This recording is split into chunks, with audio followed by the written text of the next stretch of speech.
హైదరాబాద్‌లో హైదరాబాద్ బిర్యానీ అనేది ఫేమస్. హైదరాబాద్ బిర్యానీ మనం ఎంత పెద్ద పెద్ద రెస్టారెంట్‌లో తిన్నా మేజర్‌గా ముస్లిమ్స్ రన్ రెస్టారెంట్స్ లైక్ 'షాగౌస్' అనో అంటే అలా అనొచ్చో లేదో తెలీదు గానీ ఈ చెప్పండి పిస్తా పర్లేదు. హౌసు, మెహఫిల్ ఇటువంటివి ఫేమస్.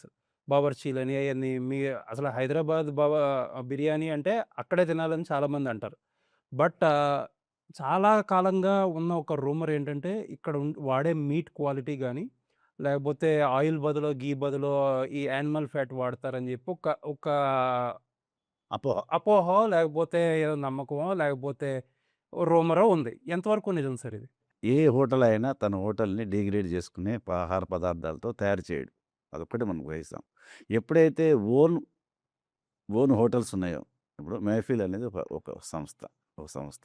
ఆయనకి ఓన్ హోటల్స్ రెండో, మూడో ఉండొచ్చు. మిగిలినవన్నీ ఆయన ఏం చేస్తాడంటే ఫ్రాంచైజ్ ఇస్తాడు. ఫ్రాంచైజ్ దగ్గర వాళ్ళకి అంత పట్టు లేకపోతేనే ఇటువంటి విషయాలు జరుగుతాయి. ఫ్రాంచైజ్ మీద గూడా ఎవరైతే మెయిన్ ఉన్నాడో, మెయిన్ ఎస్టాబ్లిష్‌మెంట్ ఉందో, ఆయన గూడా ఆయన కనుసన్నల్లోనే ఆ ఫ్రాంచైజ్ గూడా జరిగితే ఇటువంటివి ఉత్పన్నం కావాలని నా ఉద్దేశ్యం. సరే ఎక్కడన్నా ఇలాంటి ఇన్‌స్టెన్సెస్ మీరు చూసారా? అంటే యానిమల్ ఫ్యాట్ వాడడం ఘీ బదులు యానిమల్ ఫ్యాట్ లేకపోతే అసలు మీరు యానిమల్ ఫ్యాట్‌ని చేత్తో పట్టుకోలేరు సార్ మీరు. అది చాలా స్మెల్ ఒస్తది. ఓకే. దాన్ని మనం వాడలేము యాక్చువల్‌గా. యాక్చువల్‌గా యానిమల్ ఫ్యాట్‌ని ఏం చేస్తారంటే డీగ్రేడ్ సోప్స్‌లో, రెగ్యులర్ సోప్స్‌లో గూడా వాడటానికి లేదు. అంటే తక్కువ రేట్‌లో రూ. 2, రూ. 3 ఉండే బట్టల సోపులు ఉంటాయి గదా! అవును. వాటిల్లో వాడతారు గానీ, ఈ మెయిన్‌గా ఎక్కడ వాడలేరు గూడా. ఎందుకంటే ఎక్కడైనా సోప్స్‌లో ఆయిల్‌తోనే చేస్తారు సోప్స్. మీకు కూడా తెలుసు. అవును. అవును. ఇటువంటి యానిమల్ ఫ్యాట్‌తో అయితే చేయరు సార్ నేను. సార్ ఇది హైదరాబాద్‌లో బిర్యానీ ఎంత ఫేమస్సో, ఇరానీ చాయ్ కూడా అంతే ఫేమస్. ఒకప్పుడు ఒక రూమర్ వచ్చింది. సర్క్యులేట్ అయింది. ఏంటంటే ఇందులో ఎముకల పొడి ఎముకల పౌడర్ సార్ ఏస్తున్నారు టేస్ట్ కోసం అని మీరు చెప్పి. గూడా అప్పుడు అంటే మీరే ఒక మాట అన్నారు. అవేర్‌నెస్ కోసం సార్ మీరు ఇయన్నీ గూడా మాట జనాలకి. అన్నారు. రూమర్. హ్మ్. ఎముకల పొడైతే ఎవరు ఎయరు సార్ యాక్చువల్‌గా. అసలు నేనే ఆశ్చర్యపోతా కొన్ని దగ్గర చూస్తే వాళ్ళొక మెటీరియల్ తయారు చేసుకుంటారు. ఇది నా దగ్గర టీ పౌడర్. టీకి తయారు చేయాల్సిన మెటీరియల్ మసాలా. అంటే ఎనీ బ్రాండ్ కొన్ని బ్రాండ్‌ల పేరు చెప్పను. వాళ్ళేం చేస్తారంటే దాంట్లో అమూల్ స్ప్రే. హ్మ్. అమూల్ స్ప్రే తెలుసుగా ఆ! Milk powder. పిల్లలది తయారు చేసేది. అంటే ఇన్‌ఫాంట్‌ది. బిస్కెట్స్. అంటే కొన్ని బిస్కెట్స్ ఉంటాయి. ఏది పార్లేజీలు అట్లా కొన్ని బిస్కెట్సు. అవన్నీ దాంట్లో పౌడర్ చేస్తారు.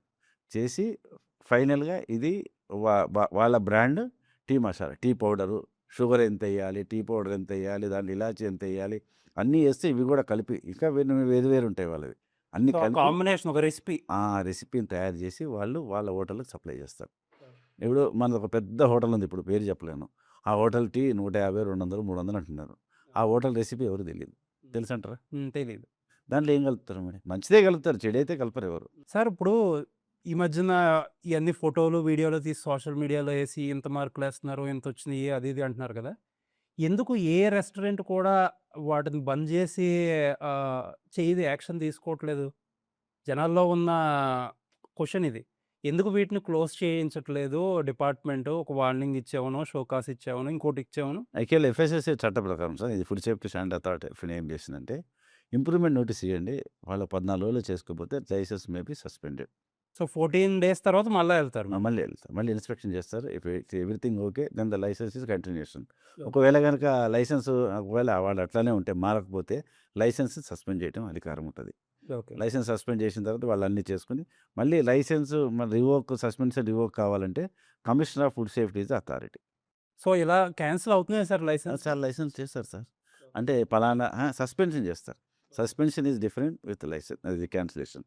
ఒకవేళ సస్పెన్షన్ చేసిన తర్వాత కూడా వాడు సరిగ్గా వినకపోతే కొన్ని కొన్ని ఇష్యూలలో వాళ్ళు క్యాన్సిల్ కూడా చేస్తారు.